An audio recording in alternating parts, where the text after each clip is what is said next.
पानीपत में चल रही करीब 20,000 छोटी बड़ी इंडस्ट्रीज को लॉकडाउन में अब तक हजारों करोड़ रुपए का नुकसान हो चुका है। एक्सपोर्ट के लिए तो परेशानियां और भी ज्यादा हैं। फैक्ट्री मालिकों को अब बेसब्री से यूनिट शुरू होने और आरबीआई की ओर से एमएसएमई सेक्टर के लिए की गई घोषणाओं को जमीन पर उतारने का इंतजार है। लॉकडाउन पार्ट 2 का आज ये तीसरा दिन है। लॉकडाउन में सारी चीजें ठहरी हुई है और पानीपत की इंडस्ट्री की बात करें, देश दुनिया में पानीपत को टेक्सटाइल इंडस्ट्री के तौर पर जाना जाता है।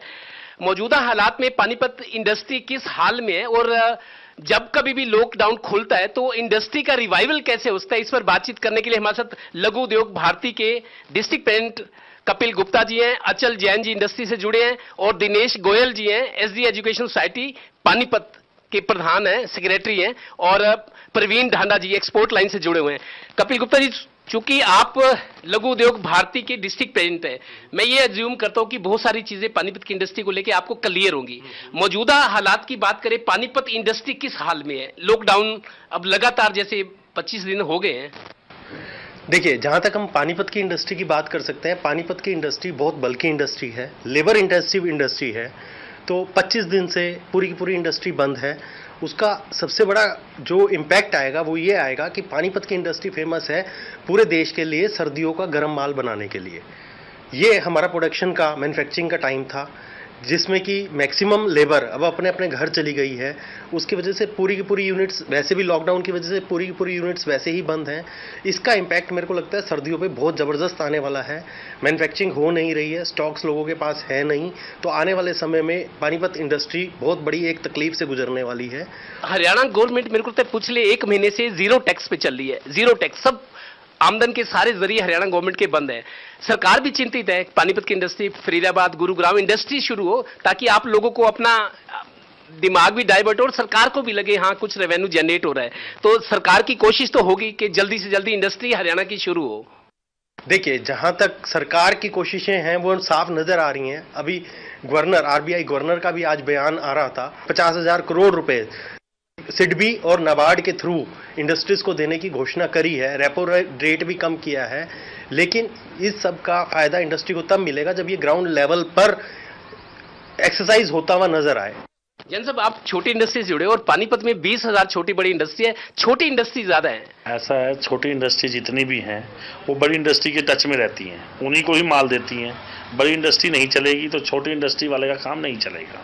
छोटी इंडस्ट्री माल बनाकर बड़ी इंडस्ट्री को देती है, उनका जो माल बनता है उन बड़ी इंडस्ट्री वालों के लिए रॉ मटेरियल है। बड़ी इंडस्ट्री चलेगी तो छोटी इंडस्ट्री वाला अपना माल वहाँ दे पाएगा, सही समय पे पेमेंट ले पाएगा। आगे वही माल एक्सपोर्ट होते हैं, एक्सपोर्ट नहीं हो रहा है, सारी दुनिया बंद पड़ी है क्योंकि कारोबार रुके हुए हैं, फैक्ट्रियां बंद है, दुकानें बंद है, आमदन है नहीं, कहीं से खर्चे सब जगह नजर आ रहे हैं। आप क्योंकि स्कूलों के पूरे हेड है, बॉडी के सेक्रेटरी है, माँ बाप चिंतित है फीस को लेके। कल भी कोई कह रहा था जी स्कूल वाले दबाव बना रहे हैं कि फीस लाओ, जबकि सरकार ने ये कहा है 1 महीने तक की फीस स्कूल कॉलेज ले सकते हैं, 1-1 महीने करके। आप अपनी तरफ से क्या रिलीफ दे रहे हैं? रिलीफ तो इसके अंदर में जैसे एजुकेशन बंद थी तो ऑनलाइन जो है एजुकेशन स्टार्ट करा दी गई, सबको दे रहे हैं ताकि बच्चों का जो है एजुकेशन मिलते रहे, उनको कहीं दिक्कतें आगे नहीं आए एग्ज़ाम्स के अंदर में। अब मार्च तक की फीसें तो ठीक है हो गई हैं, लेकिन इसके बाद में अगर अप्रैल और मई की इनकी पेमेंट्स अगर नहीं कलेक्ट की गई तो उसके अंदर प्रॉब्लम्स ये आ जाएंगी कि स्कूल एजुकेशन सेंटर्स के साथ में टीचर्स हैं और दूसरे एम्प्लॉइज़ हैं, उनकी जो तनख्वाहें सैलरीज हैं वो कैसे पे की जाएंगी, ये अपने आप में एक बहुत बड़ी समस्या है। राणा जी, आप एक्सपोर्ट लाइन से जुड़े हैं और एक्सपोर्ट फॉरेन एक्सचेंज का एक बड़ा जरिया है, बहुत सारा फॉरेन एक्सचेंज आप लोग लाते हैं, एक्सपोर्ट पानीपत का मशहूर है। आप लोगों की क्या दिक्कतें चल रही है मौजूदा हालात में और किस तरीके की गवर्नमेंट से कोई रियायत की डिमांड या उम्मीद कर रहे हैं? देखिए, जैसा कि आप सब जानते हैं कि पानीपत एक वर्ल्ड फेमस हैंडलूम सिटी है। जितना एक्सपोर्ट रेवेन्यू यहाँ से जनरेट होता है, शायद ही कुछ ऐसे मेजर सिटीज़ और स्टेट्स हैं जो ऐसा रेवेन्यू प्रोड्यूस करती हैं। अब आप ये देखिए, जैसे एक्सपोर्ट यूनिट्स बंद कर दी गई हैं, लॉजिस्टिक सेंटर सब बंद हैं। अगर आपको ये इन्फॉर्मेशन है कि जनवरी में जो हमारा इतना बड़ा हेम टेक्सटाइल फेयर था, जिसके अंदर खुद सभी अखबारों और मीडिया ने बताया था और इवन एक्सपोर्टर्स ने बताया था कितने हज़ार करोड़ के ऑर्डर्स हमने बुक कर लिए हैं। और जैसे कि फरवरी से ही ये प्रॉब्लम थोड़ी सी कोरोना वायरस की वर्ल्ड वाइड आनी शुरू हो चुकी थी, पर इंडिया के अंदर जैसे मार्च से ये सारी सिचुएशन होनी शुरू हुई, सारे प्रोडक्शन यूनिट सारे बंद कर दिए गए हैं। लॉकडाउन 2 आगे एक्सटेंड कर दिया गया है। लेबर्स, जैसे भाई साहब ने बताया, लेबर्स जा चुकी हैं। हम हम जो ऑर्डर्स बुक कर चुके हैं हम उनको कैसे फुलफिल करेंगे। इससे कहीं ज़्यादा बड़ी प्रॉब्लम्स ये हैं कि जो शिपमेंट्स हमारी दिसंबर में या जनवरी में निकल गई थी जो पानी में हैं वो ऑलरेडी अपने डेस्टिनेशंस पे पहुंच गई हैं या पहुंचने वाली हैं। जितने भी ओवरसीज बायर्स हैं या जो कंट्रीज़ हैं वो सब भी लॉकडाउन के अंदर हैं।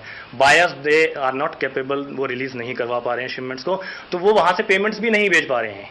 हरियाणा सरकार भी पिछले 1 महीने से जीरो टैक्सेस पे चली, सरकार भी चाहती है इंडस्ट्री शुरू हो, लेकिन अब हालात ऐसे हैं कि सरकार का समर्थन, सरकार का सहयोग और परमिशन जरूरी हो गई है ताकि पानीपत की इंडस्ट्री पटरी पर आए और फिर से पुराने दिन लौटे। सहयोगी दीपक कुमार के साथ Devendra Kathoria, total news, Panipat bureau.